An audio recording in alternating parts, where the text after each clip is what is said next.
सुप्रभात बच्चों। आज एक बार फिर हम सब उपस्थित हैं कक्षा 9 के लिए और आज हम लोग पढ़ेंगे ग्रामर।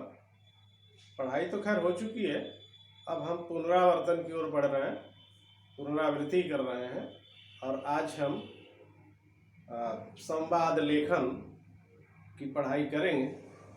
5 नंबर के प्रश्न आते हैं परीक्षाओं में। संवाद लेखन यह फिक्स पॉइंट है, 5 नंबर। हर साल 5 नंबर के एक प्रश्न पूछे जाते हैं संवाद लेखन से। संवाद लेखन को और कई नामों से जानते हैं। वार्तालाप भी कहते हैं, अंग्रेजी में उसको कन्वर्सेशन कहते हैं या डायलॉग राइटिंग कहते हैं, डायलॉग लेटर कहते हैं अथवा आलाप कहते हैं, अथवा और भी कई नाम हैं इसके। संभाषण कहते हैं, गुफ्तगू कहते हैं या कथोपकथन कहते हैं। कथोपकथन का मतलब भी होता है बातचीत। जब हम उपन्यास पढ़ते हैं तो उसमें एक पात्र दूसरे पात्र से बातचीत करता है, उसको कथोपकथन के नाम से जानते हैं। कहानी में भी कथोपकथन होता है, यानी जब बातचीत होती है एक दूसरे से कहानियों में तो उसको कथोपकथन कहते हैं। और एकांकी तथा नाटक की तो जान है ये संवाद। संवाद के बिना नाटक और कहानी की कल्पना नहीं की जा सकती, इसलिए संवाद लेखन का महत्व बहुत अधिक है। संवाद से व्यक्ति के अंदर की क्षमता बढ़ती है, बोलने की, भाषण देने की कला का विकास होता है।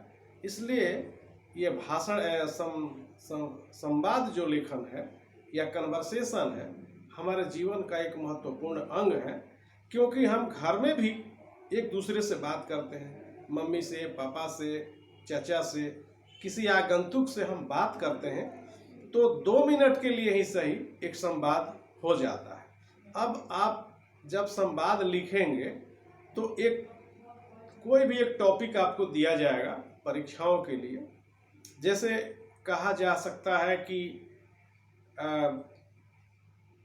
बिजली विभाग के एक ऑफिसर से कोई व्यक्ति बात कर रहा है, बिजली की कुव्यवस्था से संबंधित बातचीत हो रही है, तो जब तक बात हुई उसको संवाद कहते हैं।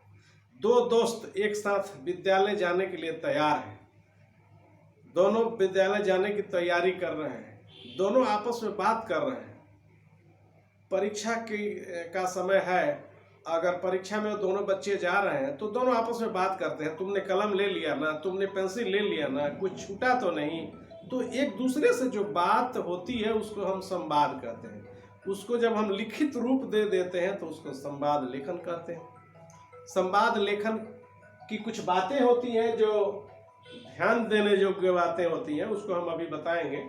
जो बोर्ड पर लिखा हुआ है, भाषा बिल्कुल सरल और सहज होनी चाहिए। संवाद लेखन की भाषा एकदम सरल होनी चाहिए ताकि सुनने वाले को समझ में आ जाए। स्टेज पर अगर कोई प्रोग्राम चल रहा है, 2 व्यक्तियों का संवाद चल रहा है, तो रोचक तभी होगा, लोग आकर्षित तभी होंगे जब उनकी भाषा समझ में आएगी, साफ सुथरी आवाज होगी और भाषा यदि सरल होगी, तभी हम उसकी तरफ आकर्षित होते हैं, उनकी बातों को ध्यान से सुनते हैं। स्पष्टवादिता या साफ सुथरी जो भाषा होती है, लोग उधर आकृष्ट होते हैं।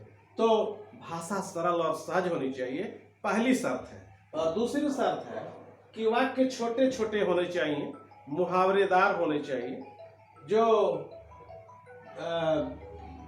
संवाद की भाषा होनी चाहिए या संवाद के जो वाक्य होते हैं वे बहुत छोटे छोटे होने चाहिए।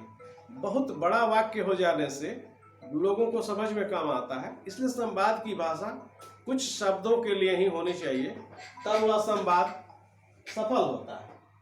और तीसरी जो इसकी ध्यान देने योग्य बात है जो संवाद के लिए, वह भाषा सुनने वाले के मानसिक स्तर के अनुरूप होनी चाहिए।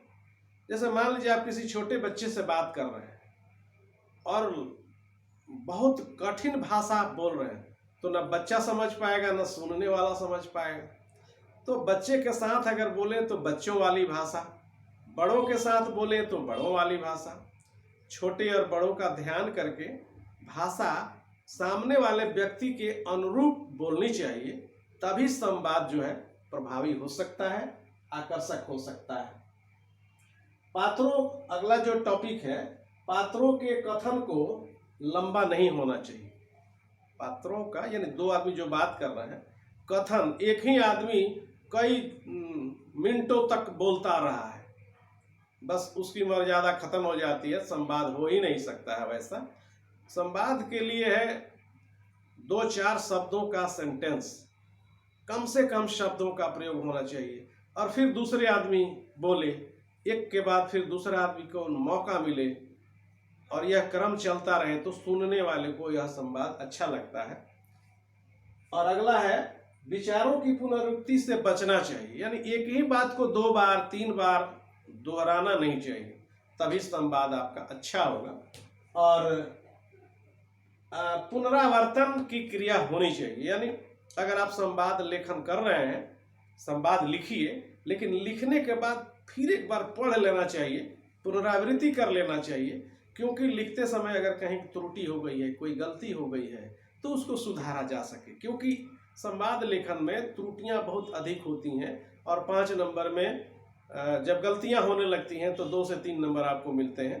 तो क्यों ना 5 में 5 नंबर लिए जाएं, और उसके लिए एक बार पुनरावर्तन जरूर कर लीजिएगा, तो ये हमारी सलाह है। अब इसकी कुछ विशेषताएं होती हैं, संवाद लेखन की जो कुछ विशेषताएं होती हैं इस प्रकार है।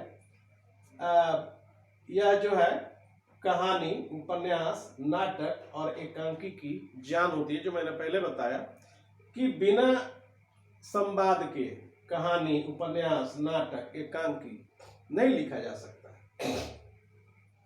इस संवाद लेखन से या संवाद से छात्रों में तर्क शक्ति की वृद्धि होती है, बात करने की क्षमता बढ़ती है, तर्क देने की क्षमता बढ़ती है, और इससे धारा प्रवाहिता बनती है। जैसे कहते हैं ना कि हेजिटेशन हो रहा है बात करने में, तो हेजिटेशन टूटता है और व्यक्ति खुल करके बात करने लग जाता है जब वह संवाद लेखन समझ जाता है या करता है। अब ये तो हो गई मूल बातें। मैं एक उदाहरण दूंगा और उस उदाहरण के माध्यम से मैं समझाऊंगा कि संवाद लेखन कैसे लिखा जाए। जैसे मान लीजिए, अच्छा इसको हम अगले वीडियो में देखते हैं, जो उदाहरण होगा अगले वीडियो में देखते हैं। तब तक के लिए धन्यवाद।